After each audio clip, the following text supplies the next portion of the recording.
This episode of Telling Our Stories is sponsored by Say It in a Card, an online greeting card company. Visit us today, www.sayitinaCard.com.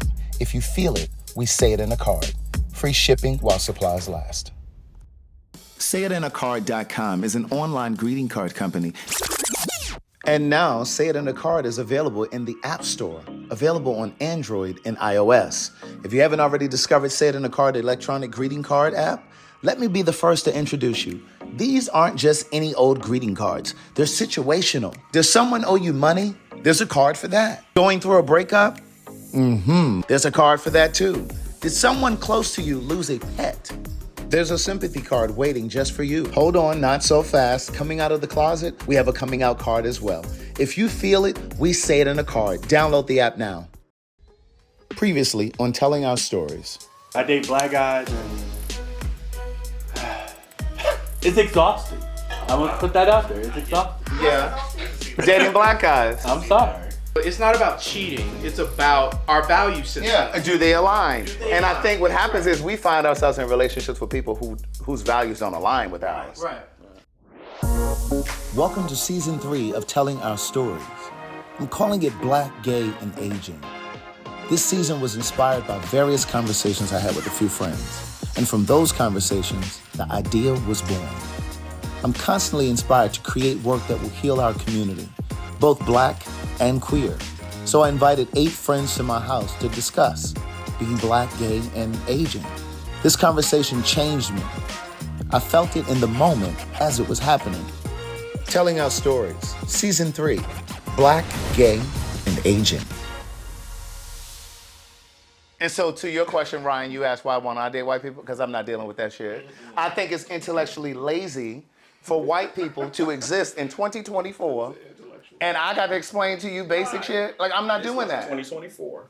No, I'm saying now. Why I wouldn't date now. Because it's just like, I'm not doing that work. But respectfully, I do think that to your friend's point, the guy who lives in Australia, I can imagine that the work is lighter when you date outside of the race. Because when I lived in California, I did date a guy from El Salvador, and he only dated black guys. And the work was lighter. It was so much lighter. It was so much easier. The whole sexuality and sexual roles, all that stuff wasn't an issue. In terms of mannerisms and idiosyncrasies, that wasn't an issue. I feel like sometimes with black guys, or when you're dating black, and I've only dated black with the exception of him, I think sometimes there is this need for us to feel like we gotta assume a specific role in the relationship. And you gotta determine that early on. Because if you don't determine that early on, there's no room for changing down the line. You know what I mean? Like, whatever that means. And then there's this thing where black people know black people. All black houses are basically the same. Example, I had a friend who dated this white guy. And we went to a party. You know, when somebody says something, all the black people just fall out in laughter. Right. You know, but then it had to be explained to him. And, why everybody laughed? Because everybody had that same experience. Yeah. An example, when the show How to Get Away with Murder, and she sat down between her mother's legs and she... Did the wig, black people knew that. All black people knew what that was about. Mm-hmm. I don't want a white boyfriend to have to explain that. Right. And explain everything that black people do or black people say, you know. Mm-hmm. Like, if I walk into an elevator and there's one black person and 3 white folks, we're going to acknowledge each other. Yes, indeed. I always give that example when you go out of the country and you haven't seen black people for a while, and then you finally see that one black person, you're like, yeah, this is right. Oh, you're here too.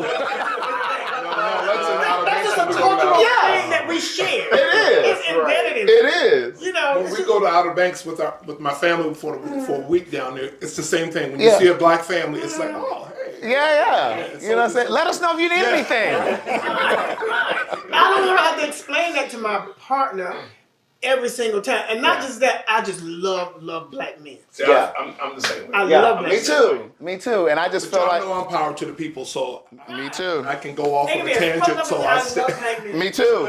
So I understand my black guys. I'm patient with them, so I'm going to stick with them through to the end. And I'm patient with the trauma too, but there's certain trauma that I have to leave because you're not going to kill me with No, your you're not trauma gonna kill me, cannot no. kill me. No. You know what I mean? Because But not all black people have grown up in a black neighborhood. that's true. That's true. But all black people have had that black experience. Yeah. For sure. In a black family. Now, so here's the thing. So Todrick Hall and I had a conversation yesterday. Now, he grew up in Plainview, Texas, black neighborhood, whatever, but he had an experience in school, and a teacher called him a nigger. And so his mom demanded from the school system that he goes to another school, a whole new district. So that was the beginning of him getting access that he would have never had. Dance, art, the arts, musical arts, whatever. That caused a separation for him in the black community. He doesn't always feel accepted by black gay people, black people, period, but especially black queer people. And he feels like, because I said to him very directly, so you only date white guys? And is your team, your dance team, your videos, your camera operators, all these people are typically white or very fair-skinned black people? And he said, no, that's not the case. He said, but I do have to make the decision to do, I'm paraphrasing, because he did have to make a conscious decision to do that because the black community hurt him. And I understood that. Who called him a nigga? It was a white teacher, but what I'm saying is once he got into this new school, he got into musical arts, his interests changed. So you're saying- He's watching, that environment allowed, first of all, we all are into the arts to a degree. To a degree. He just went to see The Preacher's Wife the other day. I'm going soon. You know what I'm saying? Like we're into the arts, right? But sometimes those eccentricities make us so detached from the from the black community, in particular the black gay community. And so he's into the arts, and so a lot of his friends became white, and he was interested in black guys, but they weren't interested in him.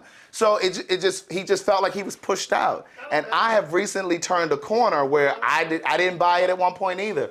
But when I look at people like a Billy Porter, Todrick Hall, or Don Lemon, and the list goes on, I've had to challenge myself and say, not all of these men are dating white men simply because they have internal black issues.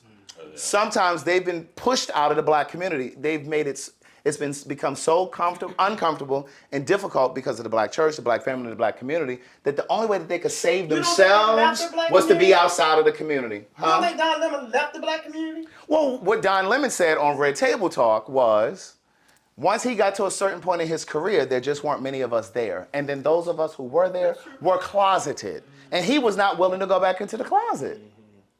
So those are real traumas and real issues. And I found that whenever these kinds of conversations, and I'm not saying here, but whenever I have these kinds of conversations, whether it's about HIV, whether it's about this whole thing right here about why some people date outside of the race, sometimes in these spaces we get so defensive and we're like, well, white people do the same thing. Well, what's wrong? Yeah, like we get so defensive as if there isn't some truth to it. Well, Don Lemon's not a good example. Well, I gave you three. I said Don Lemon, I said Todrick Hall, and I said Billy Porter. I think Don Lemon is a good example. I mean, I read his book, and it's to Craig's point. It's the station you're at. Because when you get into some of those spaces, even corporate-wise, you really start to see a shift. When I started climbing the corporate ladder more aggressively, and even in black corporate America, when you get to that director, senior director, VP, SVP level, you go to these meetings and these events, these functions, you see less and less of us. Yeah. So you have to consciously make a choice to say, okay, within my own self, am I out? Do I want to be with somebody who's out? Okay, let me look around. There's only 3 other black men in here. And I'm not attracted Two to of them none of them. straight. So it's one gay one. That's my sister. So we not Right. dating. So you left with Yeah. whoever's left. If that is the pool that you have to fish. Correct. So just a very basic example. When I first moved to Atlanta, I was writing for a theater company. Those kids, these were straight kids, it's most of them. They were dating within each other. Like this one girl might be dating this guy for this year, and then they break up, and then he dating another girl, she dating another guy. Because when you're around the same people all the time, to your point, when you're in those rooms and we're not there, or we're there and we're closeted, Then what options do you have? Do you have to date down? If you want to date in your race, And that is a decision that some people make. And If for you- me, being a bit more intentional, not to cut you Go off, ahead. but I was like, you know what? A friend of mine who's done very well for himself, he had to sit me down and say, listen, you have to make a decision because you're not going to have the same people to draw from. So you have to be okay with, and I've been blessed and fortunate to be financially well off in positions. He's like, you're going to have to face the fact that you're probably not going to find somebody, if this is one of your box checkers, who's operating in the same space. Right. And not even just in terms of like status and career and money, but also mindset. Mindset. Because okay. that's where the trauma. Right. Then it comes goes into to play. like, you're well established. Let's say man working the cash register at Walmart Come on, somebody. tried to talk to you. You're up here. He's making what, $15, $16 an hour. You're being very Is that generous. is that beneath you? Absolutely. He's being very generous. $15, $16. I'm just trying to. At Walmart, you make Absolutely no. not. No, that's not beneath me at all, and I don't think it's beneath anybody else. I'm just trying to bring home the point that you have to make that conscious decision to be okay with where you are, and you have to be intentional about, hey, I'm going to date a cashier. Okay, with that being the case, know what comes with that, and don't be mad about it. But see, I think and I know you got to get in. I'm gonna say this, and I'm gonna let you get in. But to that point, it's the same scenario. You said you would have issues bringing your white boyfriend around me or other black friends. It would be the same thing. Oh, I can't bring my boyfriend around him because he's a cashier. Now we're worried about what people think. Or if he ain't got no degree.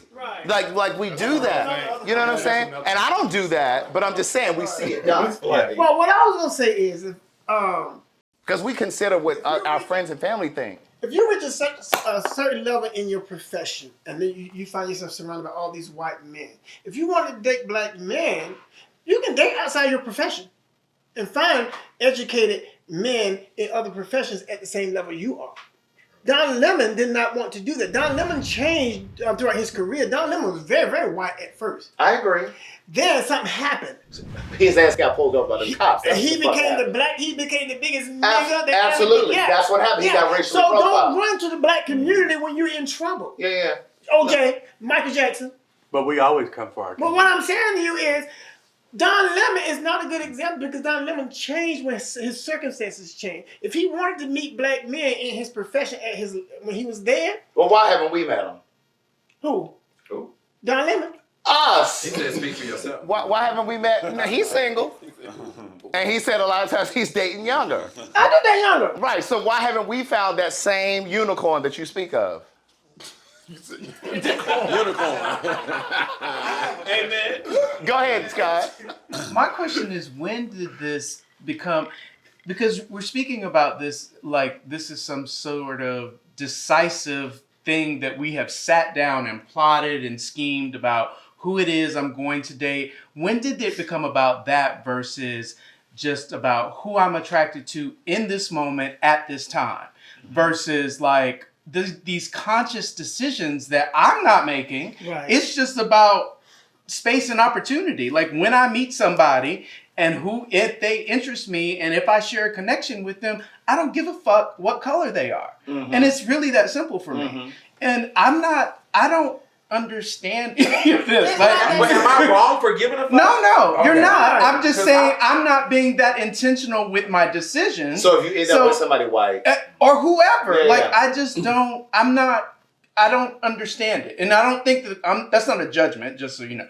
I'm just saying that I'm confused by it. Like it's because I don't sit back and think, oh, I want to date this person who's this, but Right. like I have some framework, Yeah. but I don't necessarily, it's not down to the nitty gritty like that for me. But I think we all have prioritized what we want in a relationship. Sure. And some things we're willing to negotiate on, and some things we're not. And for me, race is not one. Right. Because I don't want a white man who has a sense of entitlement. And he can't get away from this entitlement because it's ingrained in him. That wouldn't, I wouldn't be attracted to him either. Though. No.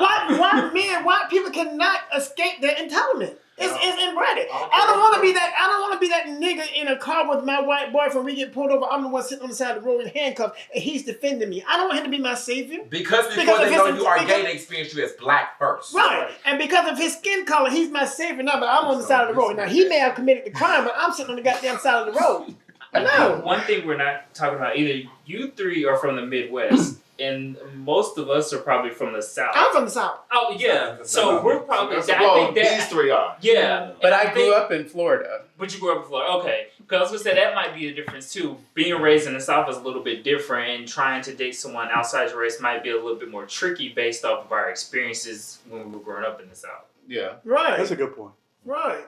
And I'm a Southern boy with a Southern dialect. And your privilege is you grew up in a household, based on what you said, where you from day one have always been affirmed. Right. Where that Right. wasn't the case for me. Right. For Or me. a lot of other folks. My family came around later. Because unlike you, my family, that was what family said. Like when my cousins, we got into arguments, that's the first thing, oh, sissy. That was the first thing. You know what I'm saying? Like that was their go-to. That was their armor. I've said many times before myself that if I found myself attracted to white men, I would have given it a try by now. But I'm just not attracted to white men in the way that I'm attracted to black men. I happened to be scrolling through social media and I came across this post. And I have to admit, it's so true to who I am, I could have written this myself. But again, I did not write this. I'm not sure who wrote it, but it was so appropriate to close this scene. I won't lie, I used to always root for black love. And I was determined to find love with an African man and be an example for the younger generation of black gay Africans. But you see, that dream died when I started accepting the reality that black men are broken and that we break each other more. I stepped outside, found therapy, worked on myself, and at the level I got to, most of the men who appealed to me were white. My boyfriend is currently white, and this is the healthiest, most assuring relationship I have ever had, and trust me, I dated black men from every corner of the world. Again, this piece was written by someone that I don't know, but it's something to think about. I think ultimately what I'm saying and feeling now is go where love is. And I think it's time that we stop punishing people for finding love outside of the black community. Coming up next on Telling Our Stories. I tolerate so much to the point where I just burst. I take so much and then instead of dealing with it step by step, I let it build up. And when it builds up, it's a mess. And it ain't pretty. It ain't pretty. Yeah. And after that, because after that, I'm gonna say some stuff, but you ain't gonna forgive me. Yeah. We're excited to announce the launch of an incredible new app we've created for our friend and client, Craig TheWriter. If you haven't heard of Craig, he's the brilliant host of the Fag Talk on YouTube. Definitely go check that out. So we're introducing his new app called Say It in a Card. This isn't just any card app. Say It in a Card offers a unique, heartfelt way to connect with your loved ones. You can send a personalized card, each featuring a special message penned by Craig himself. But wait, it gets better. Do you want to add your own personal touch? You can customize your message to make it truly one of a kind. So download the app now and make sure you support Craig and his team, and I'll see you at the next one. Self-care is a sacred gift, an offering to nurture your spirit and illuminate your essence. Each of our creation is a reminder, guiding you to embrace the gentlest facets of your being. We hope you love them as much as we do. I created this venture while navigating the loss of my son and truly understanding what it means to take care of every aspect of self.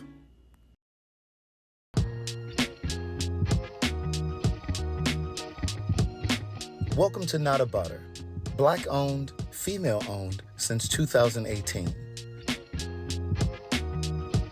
We offer handmade personal items, natural soap, body butter, and candles.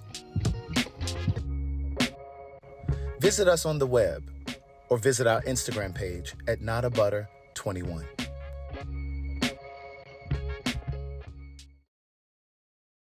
You were like, well, if he's 60, why is he single? Like, at what point is he going to look at himself and say it's his fault and he could have made better choices? In some instances, I think that it is the case. But I think also you got to look at that small crop of people who really do want partnership and really have been going for that. But it's like when you're in a pool and you're the small fish in this pool where everybody else is swimming in a different direction, sometimes you have no choice. We went to a restaurant once, and this lady got so mad at us, and the first thing she called us was sissies. Mm-hmm. And Marvin said, "Can you be more original?" I said, that's like calling me tall. Right. Yeah, I said you need to do better than that one. And Right. so she really got pissed off. Right. Sissy, can you be more original? How many times we've heard that? Right. So my question now is, if very few of us have had 10-year relationships or whatever, because I'm a big proponent of saying, like, I want a long-term relationship, this, that, and the third, but my max has been about 3 years. My longest relationship has been about 3 years. And so it's like, well, how would I even function at 5 years or 7 years? Like, because I will admit, I have been one of those people that have judged people who have had open relationships. And I'm like, well, what's the point of them what's the point of them being in a relationship if y'all gonna be fucking other people, right? But I don't even know if I would be able to breathe at that altitude past 5 years, 7 years, 10 years. Like, I don't know that. Why do you say that? Well, because I haven't experienced it. Now, I don't think that I would become that person. I think I would probably just end the relationship, because I do think that there are people who are wired to be monogamous and there are people who are just not. And that's okay. I think when you get in a long-term relationship, you either grow to be friends or not friends. When you grow to be friends, then things are negotiable, because we're not sexually compatible at this point, but we're companions. Mm-hmm. You're my partner. Mm-hmm. So I might be okay with you seeking sex elsewhere. You know, be respectful of our relationship. Mm-hmm. I can grow into that. But then on the other hand, now, you just a messy dude. You just fucking everybody. I can't deal with that. But if you're respectful and you tell me, you know, this is where we are, we have this conversation, this is where we are, and we've been together 5 or 6 years, I love you, I know who you are, and if that's what you need, talk to me. I might be able to. But you're implying that people who have been together long term will fall out of sexual. They would just fall out of lust for each other. If that That's happens, what I'm hearing. you know, if that happens. Oh, you're saying if? If that happens. Okay. You know, okay. even if it doesn't happen, if you decide you want to see somebody outside of me, let's have that discussion. Because at this point, we've built a relationship. We've built a friendship where we can have that discussion. I may not agree, but don't do it without my knowing, because that's lying. Now, I also think that we've all been somebody's disappointment, right? Right. We're talking about, you know, how people have shown up for us and why it hasn't worked, because some people are distracted. They're on social media. They're on the apps, da-da-da-da. They haven't done their work. There's this trauma. But I will be first to admit that I have also been somebody's disappointment. Mm-hmm. So in what ways have you been somebody's disappointment, where maybe part of the reason that you're single is because of something you did in a previous relationship that could have been your long-term or your biggest story? For me, I have, because I'm so quick to be like, I can take my ball and go home. I've ghosted people and been like, I don't have to deal with that shit. So, which is not a good trait. Perfect pattern. No, I was just thinking. I think for me, when I see the signs, I don't address it, and I let it fester, and then it just blows up. That's a good one for you. That's a good one. You're still thinking because you're so perfect too. I am perfect. No. I'm like you. I tolerate so much to the point where I just burst. I take so much, and then instead of dealing with it step by step, I let it build up. And when it builds up, it's a mess. And it ain't pretty. It ain't pretty. Yeah. And after that, because after that, I'm gonna say some stuff, but you ain't gonna forgive me. Yeah. You know, and you ain't gonna forget. Yeah. And you like, bitch, you going about your business, and I'm going about mine. Torrance. Well, 2 for me. 1, years ago, I needed to learn how to give and receive love within my own self. That was an issue because I had a boyfriend tell me, like, you're not, like, you need to figure that out. I'm like, do I? The other piece is creating narratives in my head that don't exist without me articulating, like, stopping the narrative and saying, no, this is not what it is. Let me just ask the person. oh my God, So. For me, in the past, it used to be not giving guys time. kind of like we were talking about earlier, where I was expecting. Go ahead and tell the story. Well, just about the story about the. Whichever one you talking about. No, this is just me. This is just me in the past expecting guys to respond immediately and stuff like that when trying to. Oh, like responding back in terms of a phone call or text. Yeah, having those high expectations. Now I don't have high expectations when I'm trying to date guys. More so of just having not low expectations or no expectations, but it kind of feels that way to where it's like you shouldn't have that. Like I think the other story is important for you to share. The other story. You were talking about the story. He about to tell you. So I was. I know all of y'all, so I know a little bit about all of y'all. I'm just not trying to push your stuff out there. I'm trying to let you do it. Right. I honestly know. Okay, so I was dating this guy, or I went on a couple dates with this guy, and I still don't know the reason why I kind of backed away, but I kind of pulled away from it, or pulled away from that situation. I can't say if I wasn't into him, or maybe I felt like I didn't live up to certain expectation, because I'm learning that relationships aren't a competition. So if your partner has more than you, then you can't really look at that. They're into you. They're into you. So I think it was a microcosm of a lot of things when I was going through that situation. In this particular instance, because he's still not getting to the point. In this particular instance, why don't you tell it? He was.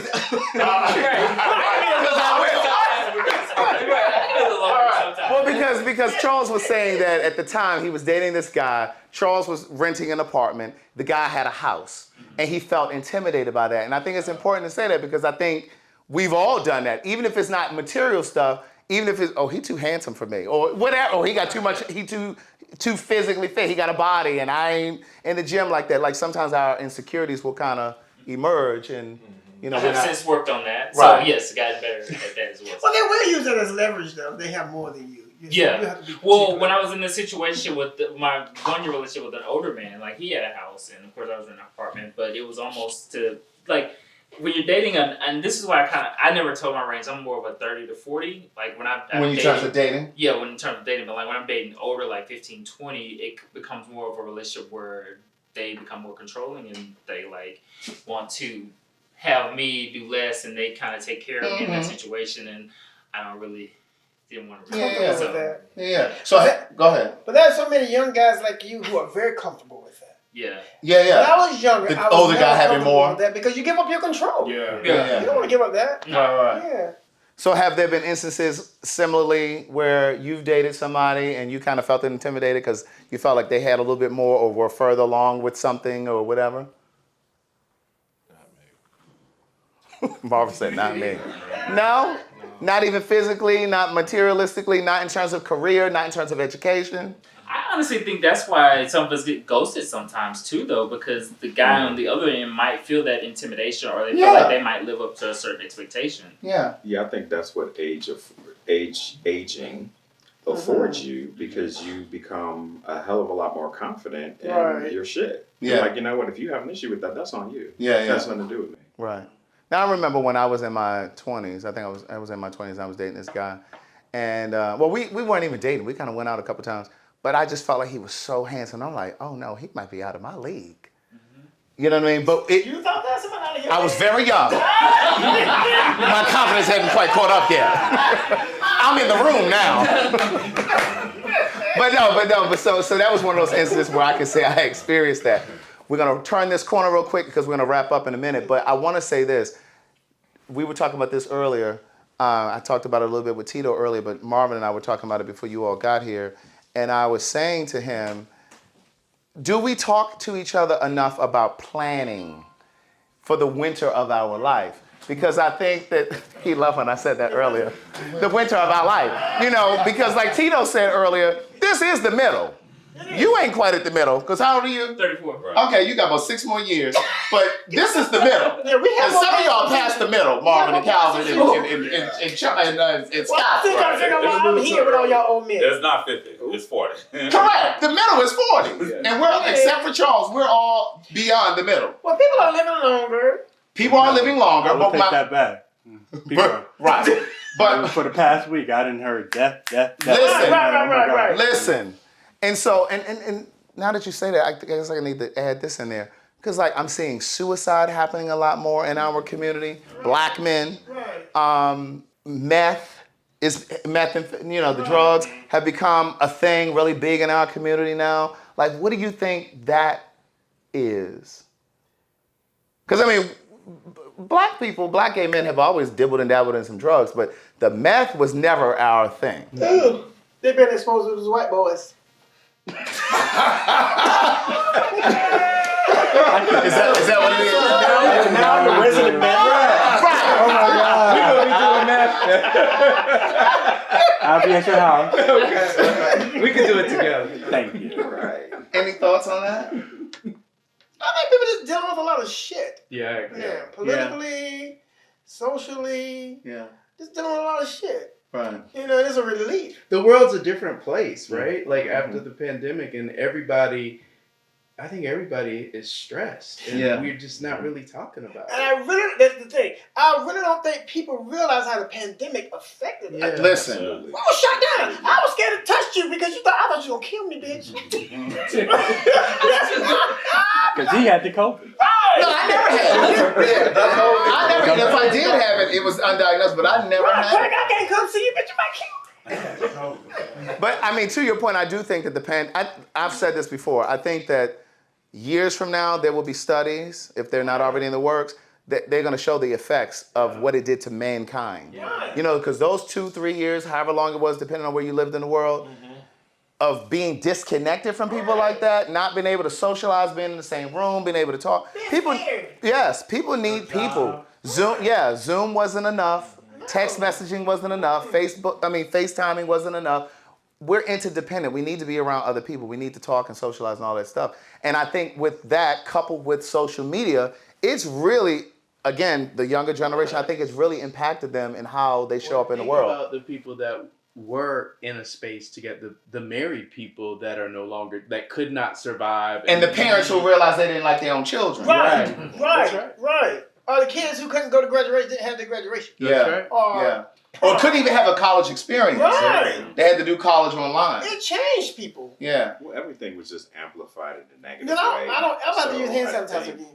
Right. I think when you talk about drugs and all the other things that are not a new thing to the Black gay community, it just got amplified even more. And generationally, you're just starting to see it become a lot more open. It's like a rite of passage from what you see. Not across the board, but it's more acceptable use of it. People talk about it more open about it. Even with the apps, like there was a time where people didn't really want you to know that they were on those apps. It was very clandestine. Now it's like your Jack app will go off and they don't give a fuck that you see, and Not just that. COVID exposed technology. Black folks weren't really into technology. It took me forever to get my parents and my family to do Zoom. Yeah. Oh, how do you do this? How do you? Oh, it was horrible. White folks were communicating through Zoom and all, but it took me forever to set up a Zoom with my family. Yeah, that's my true. siblings. I never even thought about that, but you're right. Right. You're absolutely right. Like, because my dad didn't get internet until around that time.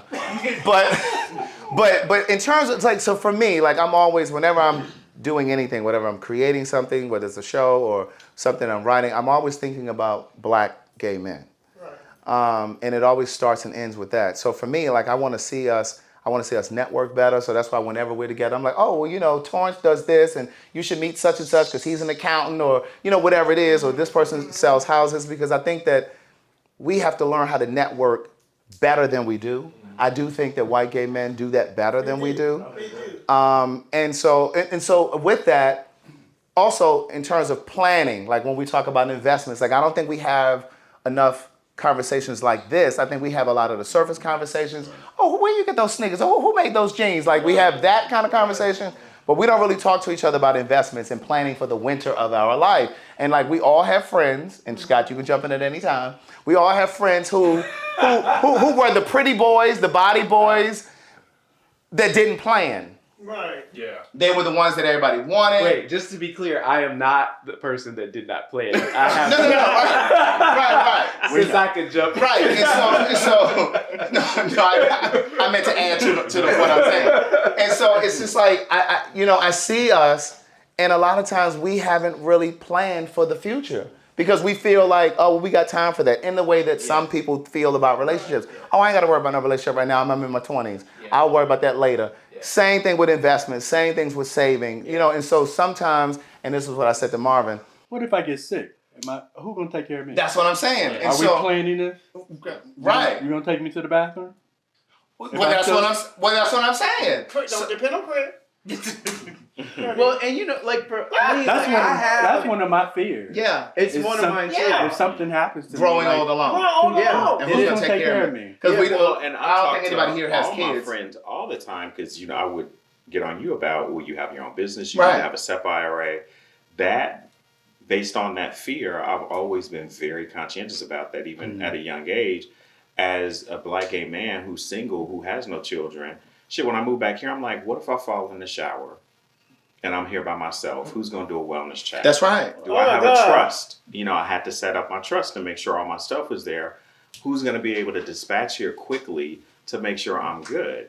And as you age, these are things that are top of mind. And see, when I was in my 20s, Tito, and like I said, Tito and I, we have known each other for a very long time, but it was important to me. And I remember saying to him, it was a group of us that were friends, and I remember saying to him and the rest of them, I said, listen, none of us are from here.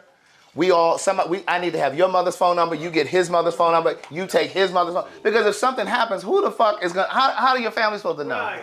How are you supposed to get in touch? So again, to the point, like I think that sometimes we focus so much on the party aspect, the surface level stuff, and then when you're 57 or however old you are, and you don't have any savings and you're next to homeless, and then, so it's like, are we having these conversations with our friends? Do you feel a sense of responsibility for your other friends to kind of...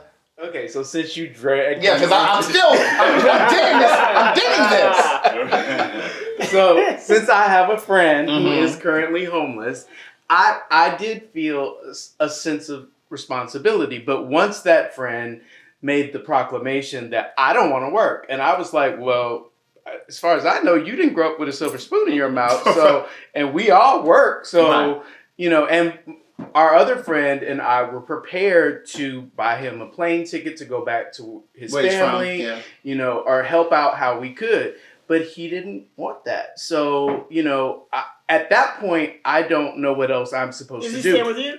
No, absolutely not. Like any grown man that makes a statement saying I don't want to work will not be staying. No, absolutely not. No. So no. Yeah, I'm not. I will help those who want to help themselves. Right. I used to have such anxiety around growing old alone, being just somebody finding me 2 weeks after I've died. That was a fear of mine. So I really connected with my nieces and nephews. So that they can take care of you. What are your motherfuckers take? Anyway, I really reconnected with my family. I have a really, very close connection with my family. Yeah. But I really connected with my nieces and nephews. Yeah. And Me too. Like, you know. Me too. I say all the time, when I'm gone, I'm going to leave this house to my nieces y'all and my nephews. children. Yeah. Y'all never take care of them. That's a fear of mine too. Right. Like I have a really horrible fear of dying alone just because I had a friend that died alone in the hospital. And so now, because I live around the corner from here and I have other friends that live in the neighborhood, they all know that if you pass by my house and my porch light is on and it's this time of day, something's not right. Because I turn my porch light on every night and I turn it off every morning. So if it's on at this point, then you need to come, and Craig knows how to get in my house, and you know, everybody that lives in this neighborhood who passes by my house, they know that. Right. Right. I think I know I joked about this too, but I was like, I give me a life alert burst. No, because I had a good friend of mine. His mom died like that. Like they didn't find her for a couple of, like she had died and was trying to get up for like 48 hours and ended up dying. So I'm serious. Like, so she fell and couldn't get up. She couldn't get up, right? Oh wow. Yeah. Right. So you joke and say, well, that's why I'm nice to my friends, my girlfriend. You do have to be you have to be nice to your people, so that way they can check in on you periodically. Take Mr. Marvin a plate. Yeah, go down the street while you at it. Take him a plate and empty his trash while you're down there. That's why you got to be nice to the neighbors. Right. Next time on Telling Our Stories. When I was in London, they thought I was 32. They gagged when I said, "Oh no, I'm 47." They were like, "What?" Well, I had put a little color down here so they didn't see the gray. They didn't see the gray. Like today? Today. I didn't know how to communicate with men. Yeah. Like, so I know how to communicate with women because my mom, my sisters, Me too. So I didn't know how to be a friend in the relationship. You see these film guys, these two film guys together, and they're happy. And the first thing that we will say or think, who doing who? Who doing the bending? They're happy. You know what I'm saying? Hey, how's it going? How are you? I saw you last night. I touched you when I was leaving out. You was in line. Really? Yeah, see, Ryan be out in the club trying to act like he be a home slave. No, let me tell you. See, I would have never known he was there had you not told me. I was there. Not only was he there. You went out last night? No. I said Ryan was. When I released my first book, I remember thinking very heavily about Elon Harris and how he did it, how he managed to reach millions of people around the world through his work, and how I would do it. His readers became my readers. I write because it's my passion. I write with black people on my mind and black gay men in my heart. Toni Morrison gave me the courage to say that out loud. Yes, I can write about white people. White people can write about black people. Anything can happen in art. There are no boundaries there. I could write about anything, anyone, but I choose to write about our experience. And I spent my entire writing life trying to make sure that the white gaze was not the dominant one in any of my books. Book of Jewels is my love letter to black people. It has nothing to do with who reads the books. Everyone, I hope, of any race, any gender, any country. Book of Jewels is 11 of the biggest life lessons that I've learned to date, and the stories behind those lessons. Book of Jewels is available now on Audible, all e-readers, and Amazon.com. Visit www.craigthewriterstewart.com for more information.